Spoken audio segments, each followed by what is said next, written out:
Today, our co-host Jennifer Stehlin is talking with Sideline reporters about what it's really like on the field during the biggest night in football. Hey, it's Jennifer Stehlin, and I'm in San Francisco at the Super Bowl Media Center. And today I was able to talk to Sideline reporters Melissa Stark and Kaylee Hartung, talking to them about how they are preparing for Super Bowl Sunday, what it means to work in this industry, and what their outfits are going to look like.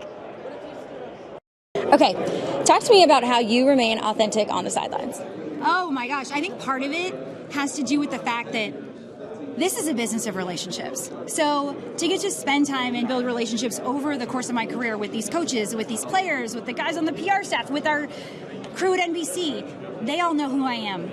So I want to be that exact same person when I am in front of the camera or behind it. I think that a lot of people can smell a fake when they see it, and nothing could discredit me more as a reporter if I wasn't authentic to myself and authentic to the people who know me. Are there any tips or tricks of how you remain yourself just on camera when millions of people are watching?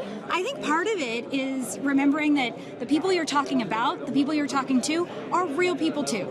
And I think about, let's say, Sam Darnold has the game of his life on Sunday. I think about all of the people who have followed Sam Darnold's journey, people who might have met him along the way, cheered for him at USC, or maybe they were Jets fans, wherever it was, people who have never met him, and the people who know him best, beyond the 20-plus family members and friends that he'll have at the game. I want them to feel like when they hear me talk about Sam, when they hear me interview Sam, that I'm doing justice to his journey and his story and honoring that in such a special moment. And that's true for any athlete, any coach that's on the field tomorrow night. I just want the people who care about them most and who are paying the closest attention in that way to the broadcast because of how much they care to feel like justice has been done. Millions of people are going to be watching, so the fit. Tell me about it. Talk about a journey. Yes, that has been a very funny process of figuring out because more than anything, functionality is important to me on the sidelines, especially when you're outdoors. I do not want what I'm wearing to hinder what I am doing and the job that I have in any way. So I'm wearing a suit. It's a Galvan suit that I love and feel great in, and I think, you know, confidence is everything. Look good, feel good, play good. It works for us too, just like those players. Thank you, Dion. But also, the other piece of it, it's not just the outfit, it's the shoes. Because again, you got to be able to move. And I wear sneakers, I wear Jordans for about 90% of my football games if I can. Winter boots when you got to be, when warmth is the most important thing. But I'm actually wearing these shoes, little block heel. Okay, but I can run around in these. I feel I'm actually like wearing them all week long just to, again, confidence levels got to be high. Yep. But yes, I'm very excited about the outfit. When you get your go-to boot, your go-to shoe, it's hard to let it wear go. it out. Yeah, I should probably order a couple more pairs so I can have them forever. In every color. Exactly. That's where I'm at. I'm like, different colors now? Yeah. That's what we need. Amazing. Well, thank you so much. We can't wait to see your outfit. Thank you. I appreciate it so much. Okay, so talk to me about what it's like being a woman in a male-dominant industry. So it's gotten a lot better. I've been in this industry for, I would say, over 25 plus years. So when I first got into the industry, I was one of the very few women, and it was not as accepted as it is now. But again, every year has gotten better. I used to not really wear makeup. I would wear my glasses instead of my contacts. I had my hair cut short so that I would just sort of blend in and kind of be one of the guys and not stand out. I didn't want people to think I was there or got the job because I was a female.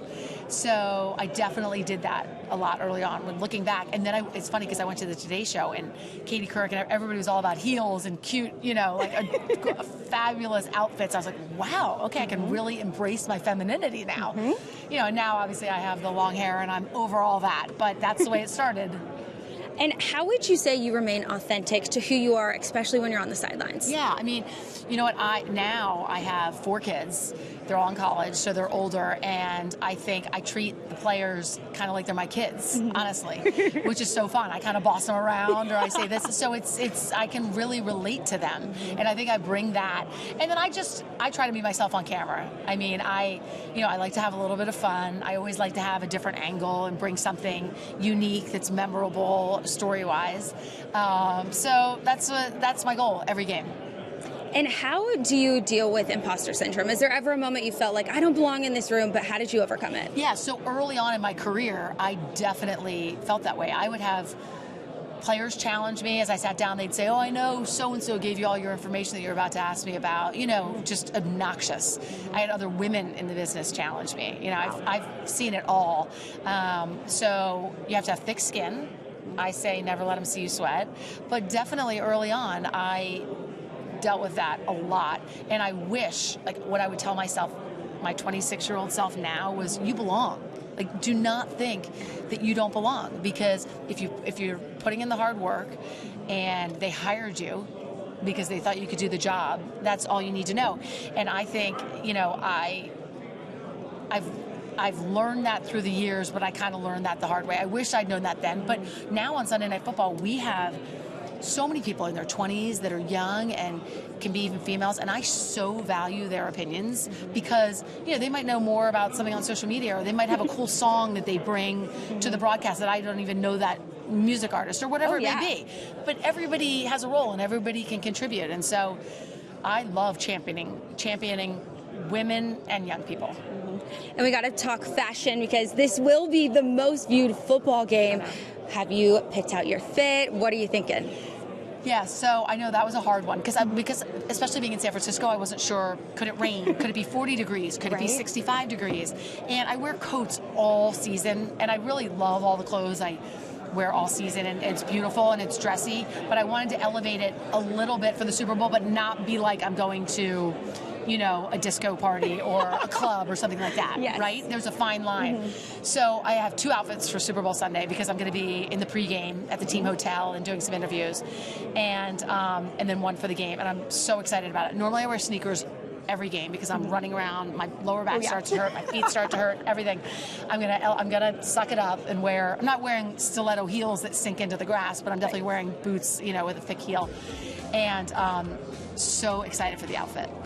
Absolutely. Well, thank you so much. So nice to meet you.